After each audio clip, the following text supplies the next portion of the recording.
আয়োজন বেশ ভালোই আছে, ঠিক আছে, কিন্তু আশা করেছিলাম বৃষ্টি হবে। বৃষ্টি হওয়ার চান্স রয়েছে এখনো। রয়েছে আমাদের ওইদিকে বৃষ্টি হয়েছে, একটু আগে আমার মা ফোন করেছিল, বললো ওইদিকে বৃষ্টি হয়েছে, ঝড় বৃষ্টি হয়েছে। বেশিরভাগ সময় দেখেছি আমার বাবার ওইদিকে বৃষ্টি হয়, তারপরে ঘন্টাখানেকের পরে মধ্যে এদিকে আসে না। তো আজকে আর তো হলো না। ও চান্স আছে, হ্যাঁ, মেঘ চমকাচ্ছে। মেঘ চমকাচ্ছে দেখি ছাদ থেকে। আমি রান্না বান্না সেরে স্নান টান করে এই রাত্রেবেলা এখন আমরা দুজনে একটু ছাদে বসেছিলাম, দেখলাম মেঘ করেছে আর ওই মেঘ চমকাচ্ছে। আর এই যে দেখো গোবিন্দভোগ চাল দিয়ে খিচুড়ি হয়েছে, এই যে এর মধ্যে দেখো সবজি দিয়েছি, কুমড়ো দিয়েছি, আলু দিয়েছি, গাজর, টমেটো আর একটু বাদাম ভাজা দিয়েছি, ঠিক আছে, অনেক কিছু দিয়েছি। হ্যাঁ এই যে কি সুন্দর গন্ধ আসছে না, দেখো দারুণ। আলু দিয়েছি, আমার তো আলু খেতে খুব ভালো লাগে। তোমার পাতে আলু পড়েনি বলে না, এটা এটা দাও পরে দেখুন, দিদি এটা পরে দাও না, অসুবিধা নেই। উঠেছে যখন দেখি, এটা মায়ের দিলাম, এতে কিন্তু বেশ ভালো হয়েছে, মায়ের টেস্ট করার সময় এটা দেখুন। এই যে দেখো খিচুড়ির মধ্যে তো সবজি রয়েছে, তো সেরকম কিছু করিনি। মাছ ভাজা, ও পাঁপড় ভাজাটা ওপরে রাখা রয়েছে, গো দাঁড়ো নিয়ে আসে এখন এটা। মিঠিকে বলো আসবে নিয়ে আসবে, মিঠিকে বলে দাও আসবে নিয়ে আসবে। এখানে পটল ভাজা করেছি, মোরলা মাছ ভাজা আর হচ্ছে আলু ভাজা। পটলটা তোমার আর মায়ের জন্য শুধু ভাজলাম, পটল ভাজার কথা ছিল না তো ভাবলাম একটু ভেজে দিই। আর আর এই পাঁপড় ভাজা আছে, পাঁপড় ভাজাটা নিয়ে আসছি মিঠি। আমার খিচুড়ির সাথে বেশি কিছু অত ভালো লাগে না, আর আজকে বিশেষ করে এই যে গোবিন্দভোগ চালের খিচুড়িটা হলে তেমন কিছু লাগে না, পাঁপড় ভাজা মাছ ভাজা আছে, ওই দিয়ে হয়ে যাবে। আর চলে আয়, দেখো দিনের বেলা তরকারি আছে, দেবো তোমাকে, ডাটা হচ্ছে বেগুন আলুর তরকারি। ভালো তরকারি।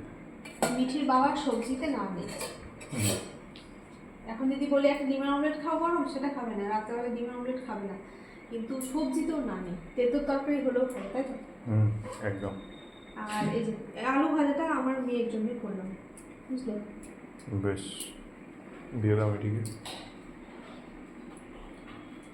হ্যাঁ, তোমাদেরকেও একটু করে দেবো।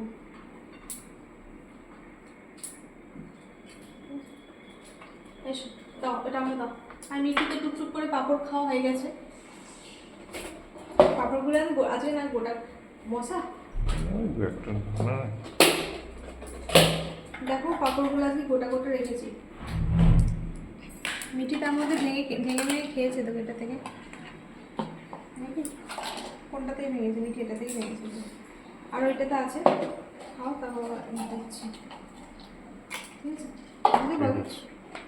রয়েছে তো, একটা করে দিলে তো। খাও তাও দিচ্ছি, হ্যাঁ এটা আছে। আর এটাতে রয়েছে মোরলা মাছ ভাজা, দিয়ে দিই। দাও, অল্প দাও আমাকে। মোরলা মাছটা আর একটু ভাজা হতো, কিন্তু সকালবেলা আমি ডিপ ফ্রিজ থেকে বের করে রেখেছি, এখন আর একটু বের করতে গেলাম, একদম তো বরফ হয়ে গেছে, এখন তো আর মাছ বের করা সম্ভব নয়, বের করতে গেলে পুরো মাছ ধুতে হবে, তাই এতেই হয়ে যাবে। তখন বুঝতে পারি না ভাজা করা হয়েছে, আর একটু হলে ভালো। না না ঠিকই তো হলো না। তো এই হচ্ছে, আর যাবো মা আজকে মোরলা মাছের টক করেছে, কেউ খায়নি টকটা এখনো। আর যদি এখন যদি খিচুড়ির সাথে টক নাও তো নেবে, দেখো সাজিয়ে দিলাম, কেমন লাগছে দেখে বলো। দারুণ লাগছে, দারুণ।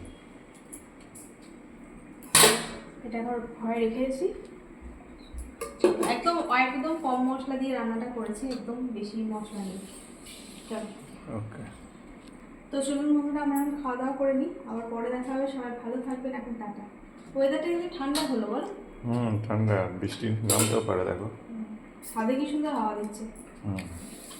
বসো, তবে তরকারিটা দিচ্ছি, গরম করবো তরকারি, গরম করবো না হ্যাঁ, মিঠে কাটবো, হ্যাঁ বস, কেটে দিচ্ছি। চলো।